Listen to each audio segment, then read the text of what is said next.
It's still daybreak on Trust Television. This is the newspaper review segment of the program, and as is customary, I always have a copy of the Daily Trust first with me for review.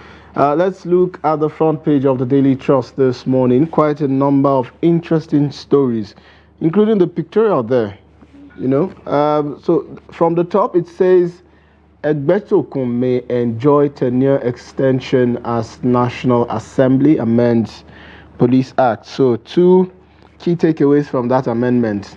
The retirement age of police officers has now been extended from 60 years to 65 years. And also the tenure of the Police Inspector General will now be sacrosanct as stipulated on his appointment letter. So if it's 4 years, it means that he would serve 4 years. The bill was granted accelerated passage on the floor of the National Assembly on Tuesday, and it passed first, second, and third reading, now awaiting presidential assent. Also, reps demand NMDPRA CEO suspension over Dangote refinery comment. So, the controversy rages on. Page 10 has that story. Senator Barrow hails Tinubu for signing Northwest Development Commission bill into law. So this development, the president signed the bill into law, I think, late Tuesday evening. Shelve protest, Tinubu begs Nigerians. This is the lead story on the Daily Trust. Violent protest, ill-advised, says the Inspector General of Police. And also citizens have constitutional rights to complain, says Atiku Abubakar, the former presidential candidate of the PDP in the 2023 presidential elections. Other stories there say, again, CBN raises interest rate by 50 basis points to 26.75%. Man sentenced to life in prison for raping 8-year-old deaf girl.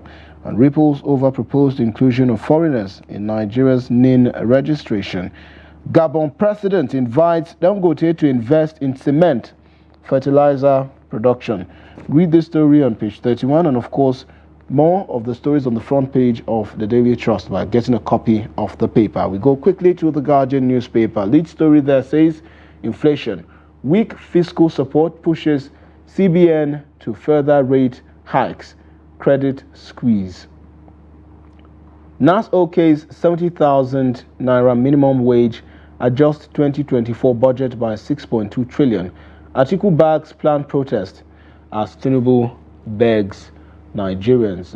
These are some of the stories on the front page of The Guardian. And now we will be switching quickly to the Daily Independent. Front page says, protest over hardship not necessary.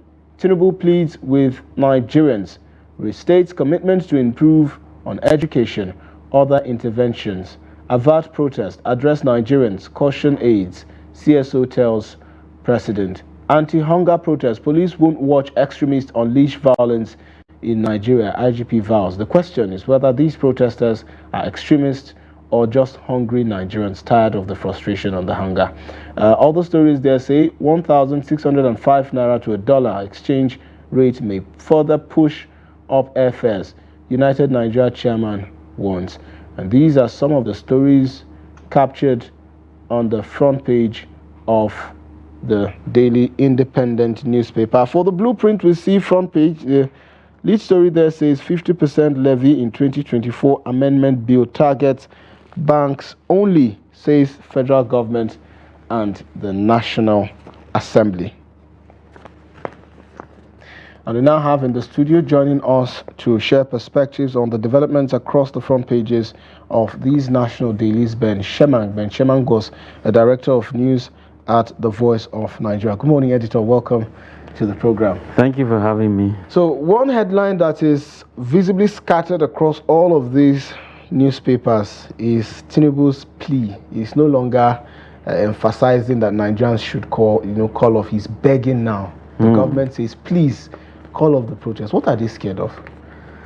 Yeah, you see, the copy-paste syndrome, as it were, in the computer world. what is happening in A, you just copy and make the B carries and goes to C. In other words, look at what is happening in Kenya. What started like a joke is shaking this government.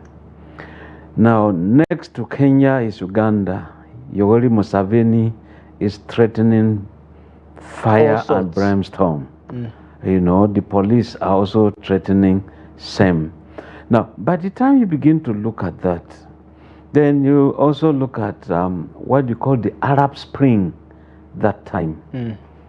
It took a young graduate who was selling some groceries, and policemen pushed those things down. I said, look, I'm a graduate. The policeman said, you're a graduate selling vegetables? What kind of rubbish is that?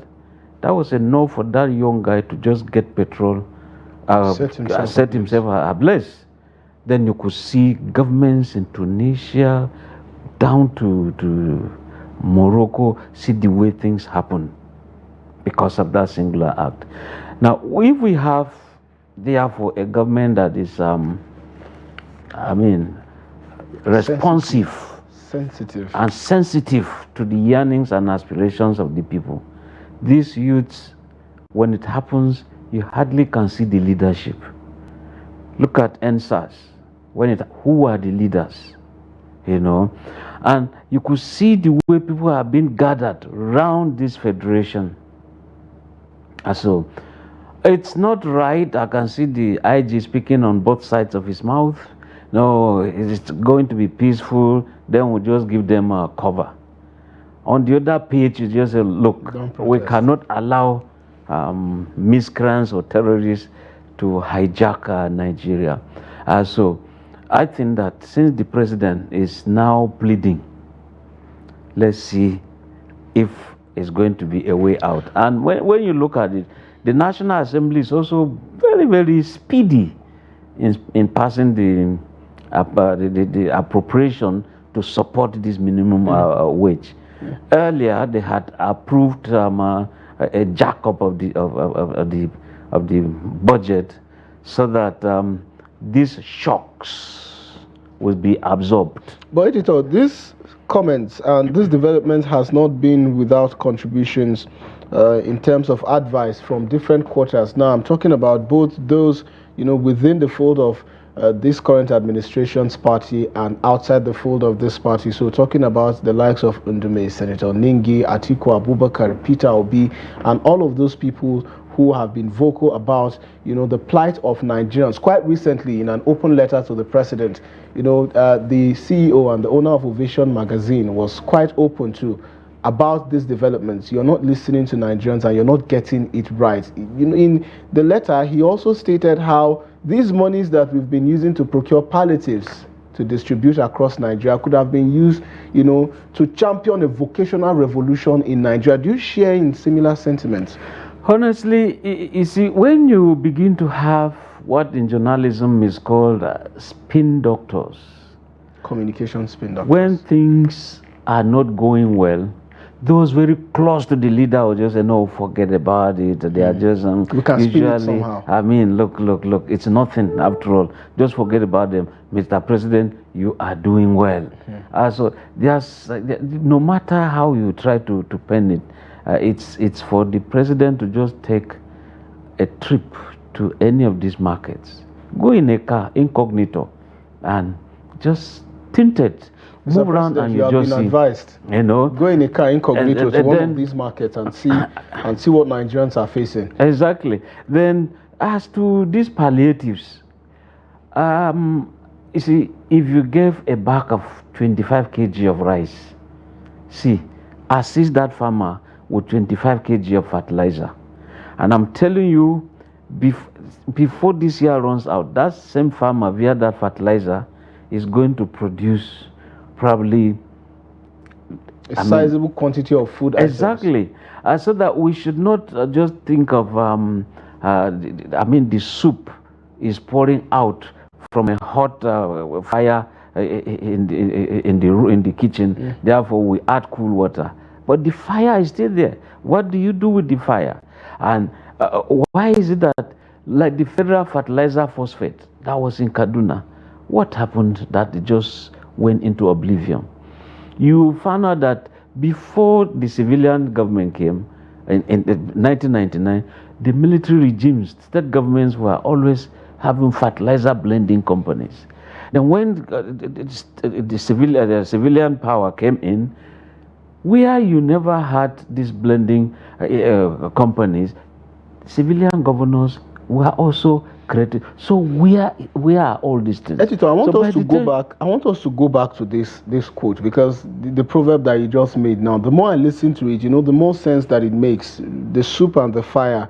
The soup is pouring out because of the fire that's been set underneath, and you're pouring cold water on the soup, hoping that you would douse what's going on. But then the fire is still there. Now, I'm asking because this government, and of course successive governments, have been accused of throwing monies at their problems instead of addressing the problem, as it is. So do you think that if we begin to see a change in the kind of approach that they take towards addressing some of these issues, maybe Nigerians would say, hey, let's give them a couple of months to see how this pans out? Honestly, we take solace, or let's take cover in the Chinese saying, a man who is hungry, terribly hungry, starving to death, you just gave him a fish. You have simply fed him for just that period. What about giving him the net? What about giving him the boat? What about giving him the paddle? And he enters the lake. You feed him forever.